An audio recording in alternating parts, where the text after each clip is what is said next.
আসসালামু আলাইকুম দর্শক, স্বাগত জানাচ্ছি আরটিভির দুপুরের সংবাদ। আপনাদের সঙ্গে রয়েছে আমি নীরা ফেরদৌস।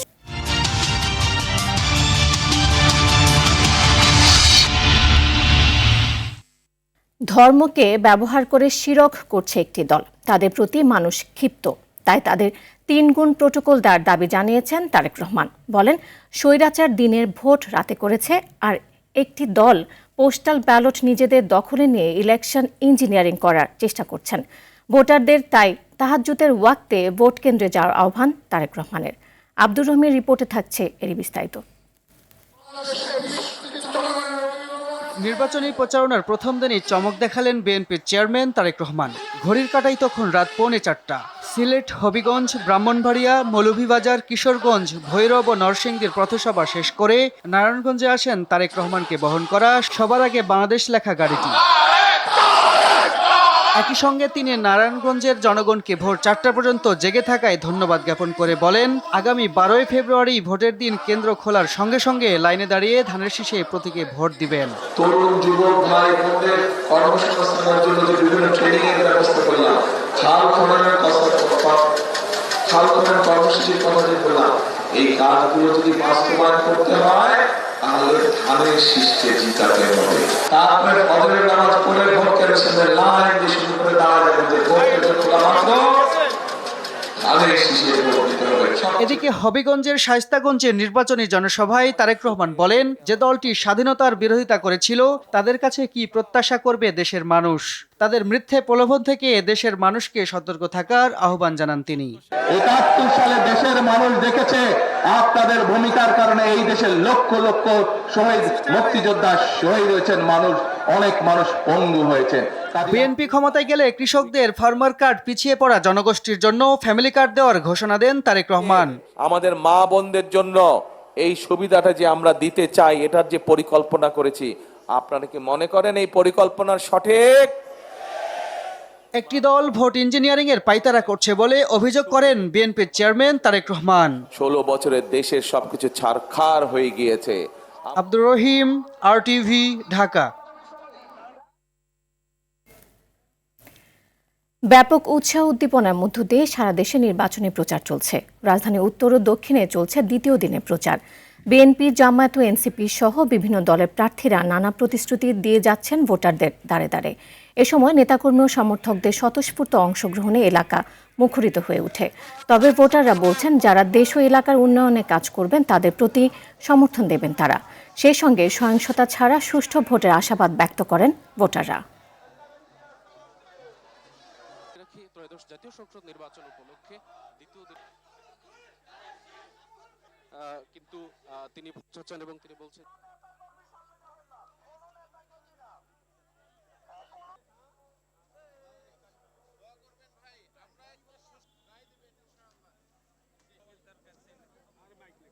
আমার প্রতিশ্রুতি হচ্ছে যে আমাদের এই জলবদ্ধতা নিরসনে আমি একটি সমন্বিত উদ্যোগ গ্রহণ করব। এই অঞ্চলের যে মেয়র থাকবে, যে জনপ্রতিনিধি থাকবে, তাদের মাধ্যমে একটি সমন্বিত উদ্যোগ গ্রহণ করতে হবে। আগামী 12 ফেব্রুয়ারি ভোট কেন্দ্রে গিয়ে ভোট দিয়ে তাদের জনপ্রতিনিধি নির্বাচিত করার জন্য তারা অপেক্ষা করছেন। আমরাও উদ্বুদ্ধ করেছি সবাই যাতে ভোট কেন্দ্রে যায় এবং তাদের ভোটাধিকার প্রয়োগ করে যাতে ভোটার টার্ন আউটটা বেশি হয়। আমার ভোটারদের উদ্দেশ্যে একটাই কথা, সেটা হচ্ছে আমি আপনাদের এই এলাকার সন্তান, আমি আপনাদের এলাকার ভাই এবং বন্ধু, আপনাদের সেবা করার সুযোগ চাই আমি সবার কাছে। দীর্ঘদিন পর একটা নিজের ইচ্ছা মতো পছন্দ মতো ভোট দেওয়ার সুযোগ পেয়েছে। মানুষের মধ্যে ভোট দেওয়ার ক্ষেত্রে যথেষ্ট উচ্ছ্বাস এবং সাড়া। দর্শক, এই মুহূর্তে রাজধানীর বাড্ডা থেকে সরাসরি যুক্ত হচ্ছেন সহকর্মী সাকিবুর রহমান। সাকিব, প্রার্থীরা প্রচারণা কেমন দেখছেন এবং তারা কি কি প্রতিশ্রুতি দিচ্ছেন এবং ভোটাররা কি বলছেন জানাবেন আমাদের।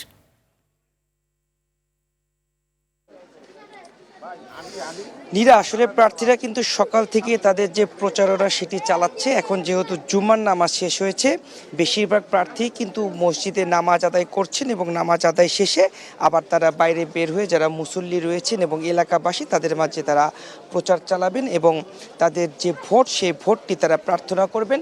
পাশাপাশি তারা আসলে কি ধরনের উন্নয়ন করতে চান কি কি কাজ করতে চান সেই বিষয়গুলোই কিন্তু মূলত তারা প্রার্থীদের কাছে তুলে ধরছেন এবং তাদের ভোট প্রার্থনা করছেন। আমরা কয়েকজনের সঙ্গে কথা বলেছি, প্রার্থী যারা রয়েছেন তারা বলছেন যে আসলে মূলত এলাকার যে সমস্যাগুলো সেটি তারা কিন্তু নির্ধারণ করেছেন যে কি কি সমস্যা আছে এবং সেই সমস্যা থেকে আসলে যেই সমস্যাগুলো সব থেকে বেশি সেগুলোকে তারা প্রথমে কাজ করতে চান যদি এখানে সেই আসনে তারা নির্বাচিত হতে পারেন। বিশেষ করে অনেকেই বলেছেন যে চাঁদাবাজি রোধ করবেন, পাশাপাশি সন্ত্রাস রোধ করবেন এবং কিছু কিছু এলাকা রয়েছে যেখানে কিন্তু বৃষ্টি হলেই রাস্তাঘাটে পানি জমে যায়, সেই বিষয়গুলোও কিন্তু সংসদ সদস্য প্রার্থী যারা রয়েছেন তারা বলছেন যে তারা নির্বাচিত হতে পারলে সেই বিষয়গুলোকে প্রাধান্য দেবেন। এছাড়াও ভোটারদেরও কিন্তু অনেক প্রত্যাশা রয়েছে, ভোটাররা প্রত্যাশা করছেন যেই প্রার্থী নির্বাচিত হবেন, যাদেরকে তারা ভোট দিবেন, তারা যেন এলাকার উন্নয়নে কাজ করেন, তারা যে প্রতিশ্রুতি দিচ্ছেন সেই প্রতিশ্রুতি যেন তারা রক্ষা করেন, সেই আশাই কিন্তু তারা করছেন। এবং পাশাপাশি ভোটের দিনের পরিবেশ নিয়ে অনেকে বলছেন যে ভোটের দিনের পরিবেশ যেন সুষ্ঠু থাকে, সবার জন্য যাতে লেভেল প্লেইং ফিল্ড থাকে, যারা প্রার্থী রয়েছেন তারা যেন সবাই সমানভাবে প্রচার চালাতে পারেন এবং পাশাপাশি তাদের যে বিশেষ করে ভোটাররা তারা যেন নির্বিঘ্নে ভোট কেন্দ্রে গিয়ে তারা ভোট প্রদান করতে পারেন, সেই জন্য নির্বাচন কমিশন, আইন শৃঙ্খলা বাহিনীর সদস্য যারা রয়েছেন তারা যেন যে ভূমিকা রয়েছে সেই ভূমিকা পালন করতে পারে, সেই প্রত্যাশায় তারা করছেন। তো প্রার্থী ভিতরে রয়েছে, কিছুক্ষণ পরে বের হলেও আমরা হয়তো তাদের সঙ্গে কথা বলে পরবর্তী সংবাদের মাধ্যমে জানাতে পারবো তিনি আসলে কি কি ধরনের প্রতিশ্রুতি দিচ্ছেন ভোটারদেরকে। তো এই ছিল আমার কাছে সর্বশেষ। নীরা। জি, আপনাকে অসংখ্য ধন্যবাদ। দর্শক, রাজধানী বাসাবো থেকে সরাসরি যুক্ত হচ্ছেন সহকর্মী শামীম চৌধুরী। শামীম, প্রার্থীরা প্রচার কেমন দেখছেন এবং তারা কি প্রতিশ্রুতি দিচ্ছেন এবং ভোটাররাই বা কি বলছেন জানাবেন আমাদের।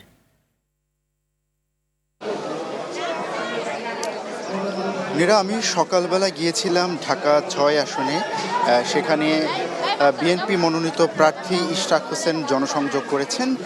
সেখানে দেখেছি ব্যাপক উৎসাহ উদ্দীপনার মধ্য দিয়ে তিনি প্রচার কার্য চালিয়েছেন এবং লিফলেট বিতরণ করেছেন। তিনি মানুষের ঘরে ঘরে গিয়েছেন, তিনি মানুষের সঙ্গে কথা বলেছেন। ভোটাররাও বেশ উৎসব মুখর পরিবেশে তাকে গ্রহণ করেছে, তার সঙ্গে কথা বলেছে। এর আগে আমি গিয়েছিলাম ঢাকা ৪ আসনে, সেখানে বিএনপি মনোনীত প্রার্থী তানভীর আহমেদ রবিন ছিল। সেখানেও আমরা কিন্তু খুব উৎসব মুখর একটা পরিবেশ দেখেছি। তারা মিছিল করেছে, পোস্টার, ব্যানার, ফেস্টুন সহ তারা ভোটারদের কাছে গিয়েছে। বিভিন্ন সাজসজ্জা করে কিন্তু তারা ভোটারদের দ্বারে দ্বারে গিয়েছে এবং ভোটারদের কাছে ভোট চেয়েছে। এখন আমি এই মুহূর্তে আছি রাজধানীর বাসাবোতে। এখানে বিএনপি মনোনীত প্রার্থী হাবিবুর রশিদ হাবিব এই বেলাল মসজিদে নামাজের জন্য কিছুক্ষণ আগে তিনি মসজিদে প্রবেশ করেছেন নামাজের জন্য এবং তিনি এখনই এখান থেকে বের হবে। আমরা দেখেছি যে এখানে তিনি লিফলেট বিতরণ করেছেন এবং লিফলেট বিতরণ করতে গিয়ে কিন্তু তিনি এখানে যারা ভোটার আছেন সেই ভোটারদেরকে তিনি লিফলেট দিচ্ছেন। তার যারা সমর্থক রয়েছে তারাও কিন্তু ভোটারদের কাছে লিফলেট পৌঁছে দিচ্ছেন। যারা এখানে নামাজে এসেছেন তাদের কাছেও লিফলেট পৌঁছে দিচ্ছেন, নামাজিদের কাছে মুসল্লিদের সঙ্গে কথা বলেছেন। আমরা যেটা দেখেছি তারা কিন্তু আগামী ১২ ফেব্রুয়ারি নির্বাচনকে কেন্দ্র করে বিভিন্ন ধরনের প্রতিশ্রুতি দিচ্ছে ভোটারদের। তারা বলেছে যে বিভিন্ন সমস্যায় জর্জরিত তাদের এই এলাকাসমূহ, এখানে গ্যাসের সংযোগ রয়েছে। আমরা বাসাবোতে যেটা দেখছি যে এখানে গ্যাসের সংযোগ রয়েছে, সড়কের অবস্থাও খুব একটা ভালো নয়, শিক্ষা ব্যবস্থার উন্নয়নের কথাও কিন্তু এখানকার প্রার্থীরা বলেছে। আমরা যখন ঢাকা ৪ আসনে তানভীর আহমেদ রবিনের সঙ্গে কথা বলেছিলেন, তিনি বলেছিলেন যে তার এলাকায় দীর্ঘদিনের একটা প্রতিশ্রুত জায়গা ছিল, ওই এলাকাতে একটা হাসপাতাল নেই। তিনি নির্বাচিত হতে পারলে ওই এলাকায় চিকিৎসা ব্যবস্থার জন্য তিনি একটা হাসপাতাল নির্মাণের উদ্যোগ নেবেন, এমন কথাই তিনি বলেছিলেন। ইশরাক হোসেন বলেছিলেন পুরান ঢাকা আপনারা জানেন যে বিভিন্ন সমস্যায় জর্জরিত থাকে সবসময়। ইশরাক হোসেন যিনি প্রতিশ্রুতি দিয়েছেন ভোটারদেরকে, তিনি যদি নির্বাচিত হতে পারেন এবং যদি তিনি জনপ্রতিনিধি হয়ে সংসদে যেতে পারেন তাহলে কিন্তু ঢাকা ৬ আসনের যে সমস্যাগুলো রয়েছে সেই সমস্যাগুলো কিন্তু তিনি দেখবেন এবং জনদুর্ভোগ এবং নাগরিকদের জন্য যে দুর্ভোগ রয়েছে ওই এলাকায় সেই সমস্যাগুলো কিন্তু তিনি দেখবেন। এই মুহূর্তে কিন্তু আমি রয়েছি ঢাকা 9 আসনে যেখানে বিএনপির মনোনীত প্রার্থী হাবিবুর রশিদ হাবিব নির্বাচন করবেন। কিছুক্ষণের মধ্যেই তিনি এই মসজিদ থেকে বের হবেন এবং তিনি জনসংযোগে বের হবেন। তার যে প্রতিশ্রুতি তিনি তা ভোটারদের কাছে তুলে ধরবেন। তো নীরা, বাসাবো থেকে এই ছিল এখানকার সর্বশেষ। শামীম, আপনাকে অসংখ্য ধন্যবাদ। এবার নির্বাচনে কেউ ভোট ডাকাতির চেষ্টা করলে সম্মিলিতভাবে রুখে দেওয়ার আহ্বান জামায়াত আমির ডাক্তার শফিকুর রহমানের। পঞ্চগড় চিনিকল মাঠে নির্বাচনী জনসভায় প্রধান অতিথির বক্তব্যে তিনি এ কথা বলেন। এ সময় তিনি আরো বলেন, কারো দয়ার উপর চলতে হবে এমন বাংলাদেশ গড়তে চায় না। উত্তরবঙ্গকে কৃষিভিত্তিক শিল্পের রাজধানী করার ঘোষণা এবং দারিদ্র্য ও বেকারত্ব দূর করার প্রতিশ্রুতিও দেন জামায়াত আমির। সেই বঞ্চনার সাক্ষী হতে এসেছে। উত্তরবঙ্গের সাথে আচরণ করা হয়েছে, খাদ্য এবং পুষ্টি সরবরাহ করে প্রত্যেকটা নাগরিককে আমরা দেশ গড়ার কারিগর হিসাবে তৈরি করতে চাই। গোটা উত্তরবঙ্গকে কৃষিভিত্তিক শিল্পের রাজধানী বানাতে চাই। দখলদারি, স্বৈরতন্ত্র বিদায় নিয়ে ন্যায় এবং ইনসাফ ভিত্তিক মানবিক বাংলাদেশ সৃষ্টি না হওয়া পর্যন্ত আমরা থামবো না, আমাদেরকে কেউ থামাতে পারবে না ইনশাআল্লাহ। আজাদের বাংলাদেশ প্রতিষ্ঠার শাপলাকলিতে ভোট দেওয়ার আহ্বান জানিয়েছেন এনসিপির মুখ্য সংগঠক এবং কুমিল্লা 4 আসনে জামায়াত জোটের মনোনীত প্রার্থী হাসনাত আব্দুল্লাহ। সকালে কুমিল্লার দেবিদ্বার উপজেলার ভিংলা বাড়িতে উঠান বৈঠকে তিনি কথা বলেন। এ সময় তিনি আরো বলেন, এবারে নির্বাচনে জনগণ ঋণ খেলাপি, দুর্নীতিবাজ, অর্থ আত্মসাৎকারীদের বর্জন করবে। আর পরিবর্তনের লক্ষ্যে মানুষ ঐক্যবদ্ধ হবে বলেও আশা প্রকাশ করেন তিনি। পরে উপজেলা সদরে নিউ মার্কেট এলাকায় প্রচার চালান তিনি। এনসিপি ও জেলা জামায়াতের নেতারা এই সময় উপস্থিত ছিলেন।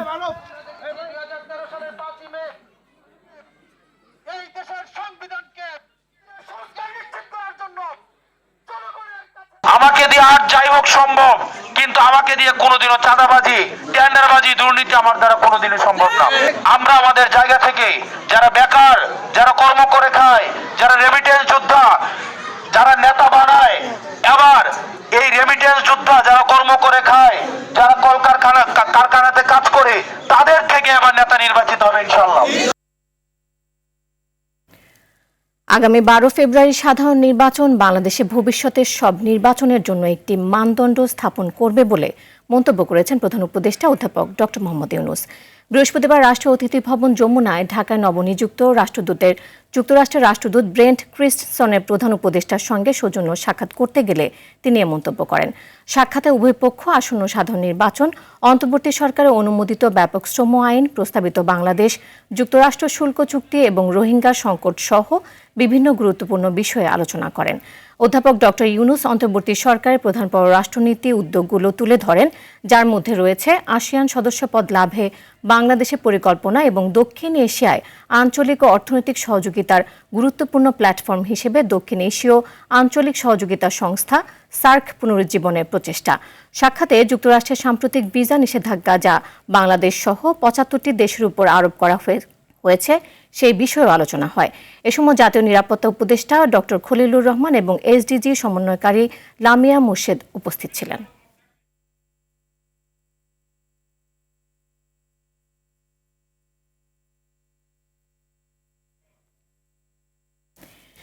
গণ অভ্যুত্থানে পরাজিত শক্তি ও ফ্যাসিবাদের সহযোগীরা গণভোটে হ্যাঁ এর বিরুদ্ধে এমন মন্তব্য করেছেন স্থানীয় সরকার, পল্লী উন্নয়ন ও সমবায় উপদেষ্টা আদিলুর রহমান খান। রংপুরে জুলাই অভ্যুত্থানের শহীদদের স্মরণে স্থাপিত স্মৃতিস্তম্ভে পুষ্পার্ঘ্য অর্পণ করে তিনি এসব কথা বলেন। এ সময় তিনি আরো বলেন, গণভোট ও জাতীয় সংসদ নির্বাচন সুষ্ঠু, শান্তিপূর্ণ ও উৎসবমুখর হবে।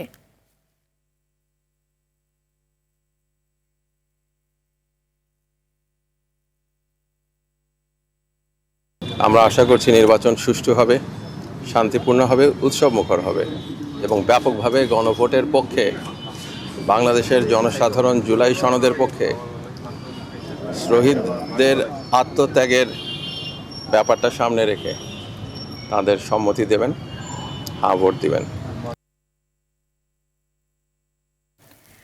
হ্যাঁ ভোট দিলে দেশে আর স্বৈরাচার, অনাচার ও অত্যাচার ফিরে আসবে না বলে জানিয়েছেন প্রধান উপদেষ্টার প্রেস সচিব শফিকুল আলম। সকালে ঢাকার ধামরাই উপজেলার বাটুলিয়া এলাকায় বুচায় পাগলার মাজার পরিদর্শন শেষে সাংবাদিকদের সঙ্গে আলাপকালে তিনি এসব কথা বলেন। এ সময় তিনি আরও বলেন, সারা দেশে গণভোটে হ্যাঁয়ের পক্ষে জনমতের জোয়ার দেখা যাচ্ছে। এই ভোটে নাগরিক অধিকার নিশ্চিত হওয়ার পাশাপাশি ন্যায়ভিত্তিক শাসন ব্যবস্থা প্রতিষ্ঠা হবে বলেও আশা প্রকাশ করেন শফিকুল আলম।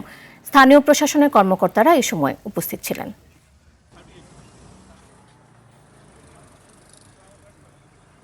হা না ভোটের ক্ষেত্রে আমরা বলতে পারি যে আমরা সবাইকে বলবো যে হা ভোট দিতে।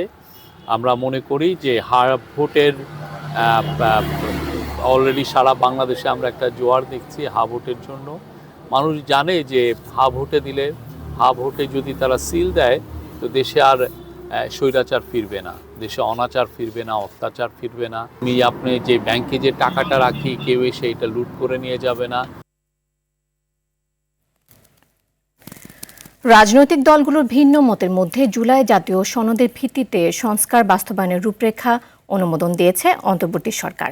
তৈরি হয়েছে আইনি ভিত্তিও। বিশ্লেষকরা বলছেন, গণভোটে না ভোট সংখ্যাগরিষ্ঠতা পেলে রাষ্ট্র পরিচালনায় সংকট তৈরি হতে পারে। তবে সংস্কার থেমে থাকবে না। তারা বলছেন, এর জন্য রাজনৈতিক দলগুলোর সদিচ্ছা জরুরি। সাদিয়া কানিজের রিপোর্ট। আগামী 12 ফেব্রুয়ারি ত্রয়োদশ জাতীয় সংসদ নির্বাচনের ভোট গ্রহণের পাশাপাশি অনুষ্ঠিত হবে গণভোটও। সেই ভোটে হায়ের পক্ষে জনমত গড়তে বিভিন্ন মাধ্যমে প্রচারণা জোরদার করেছে অন্তর্বর্তী সরকার। তবে ভোটে জনগণের রায় কি হবে তা নিয়ে চলছে চুলচেরা বিশ্লেষণ। হেঁতে সিল দিলে নতুন বাংলাদেশ গড়ার দরজা খুলে যাবে। সংস্কারের সব প্রস্তাবে সব রাজনৈতিক দল সন্তুষ্ট না হলেও এখনো প্রকাশ্যে কেউ এই রূপরেখা প্রত্যাখ্যান করেনি। হ্যাঁ জয়ী হলে জুলাই সনদের 48টি সংবিধান সংস্কার প্রস্তাব বাস্তবায়ন বাধ্যতামূলক হবে। আগামীতে সংসদ হবে দ্বিকক্ষ বিশিষ্ট। জাতীয় নির্বাচনে দলগুলোর প্রাপ্ত ভোটের অনুপাতে গঠিত হবে 100 সদস্যের উচ্চকক্ষ। তাদের অনুমোদনেই হবে সংবিধান সংশোধন। উচ্চকক্ষ গঠনের পদ্ধতি, সাংবিধানিক নিয়োগ সহ কয়েকটি বিষয়ে ভিন্নমত রয়েছে বিএনপির। অপরদিকে প্রায় সব প্রস্তাবকে সমর্থন করেছে জামায়াতে ইসলামী। ফলে না জয়ী হলে সংস্কার বাস্তবায়নের কি হবে সে প্রশ্ন থেকেই যাচ্ছে। মতবিরোধ আছে যেভাবে উপস্থাপিত হয়েছে সেটা নিয়ে, কিন্তু এখন তো কেউ হায়ের বিপক্ষে বলে না, সবাই হায়ের পক্ষেই বলছে রাজনৈতিক দলগুলো। এখন যদি এইটা হায়ের পক্ষে জয়যুক্ত না হওয়ার কারণ তো দেখছি না। সংস্কারে যদি হ্যাঁ আসে এবং মৌলিক কাগজগুলো যদি হয়ে যায়, সবগুলো কাজেইতে সরকার গঠনের সাথে সাথে হয়ে যাবে তা মনে করার কিছু নাই। সিনিয়র আইনজীবী ডক্টর শরীফ ভূঁইয়ার মতে, না ভোট সংখ্যাগরিষ্ঠ হলে বর্তমান প্রক্রিয়া সংকটে পড়বে। এক্ষেত্রে জুলাই সনদ অনুযায়ী সংস্কার বাস্তবায়নে বাধ্য থাকবে না নির্বাচিত সরকার। তবে আইন প্রণয়ন আর সংবিধান সংশোধনের মাধ্যমে সংস্কার কাজ চালিয়ে নেওয়া সম্ভব। যেই সংস্কারটা এই প্রক্রিয়ার মাধ্যমে আমরা চেয়েছিলাম, সেটা না হলেও সংবিধান সংশোধনের মাধ্যমে, আইন প্রণয়নের মাধ্যমে একই ধরনের সংস্কার অর্জন করা সম্ভব হবে। তবে রাজনৈতিক দলগুলোর সেই ইচ্ছা থাকতে হবে সংস্কার করার। কাজেই এটা না হলেই যে সমস্ত কিছু ভেস্তে গেল সেটা আমি মনে করি না। নিষিদ্ধ আওয়ামী লীগের সমর্থকদের সংস্কার প্রস্তাবের বিরুদ্ধে অবস্থান নেয়ার শঙ্কাও উড়িয়ে দিচ্ছেন না তিনি।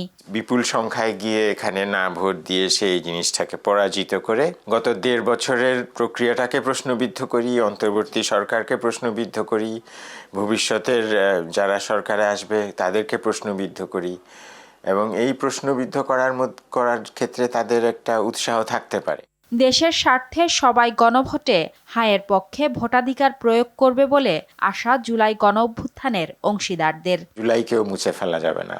সাদিয়া কানিজ, RTV, ঢাকা। নবম জাতীয় বেতন কমিশন নির্ধারিত সময়ের 3 সপ্তাহ আগে প্রধান উপদেষ্টা প্রফেসর মোহাম্মদ ইউনূসের কাছে প্রতিবেদন জমা দিয়েছেন।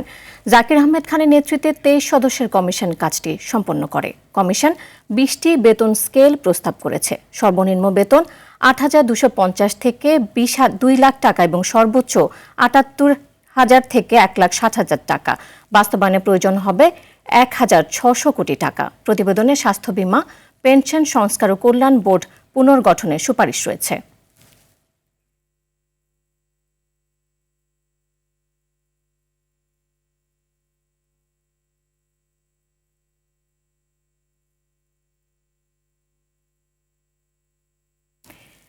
হিন্দু ধর্মাবলম্বীদের অন্যতম ধর্মীয় উৎসব সরস্বতী পূজা আজ। আরাধনা হচ্ছে বিদ্যার দেবী সরস্বতীর।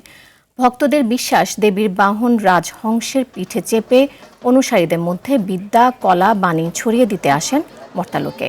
সকালে নানা আচারে প্রতিমা স্থাপন করেন পুণ্যার্থীরা। পুষ্পাঞ্জলির মধ্য দিয়ে দিনের আনুষ্ঠানিকতা শুরু হয়। রমনা, ঢাকা বিশ্ববিদ্যালয়ের জগন্নাথ হল সহ রাজধানীর বিভিন্ন শিক্ষা প্রতিষ্ঠানে উদযাপন হচ্ছে শ্বেত দেবীর পূজা।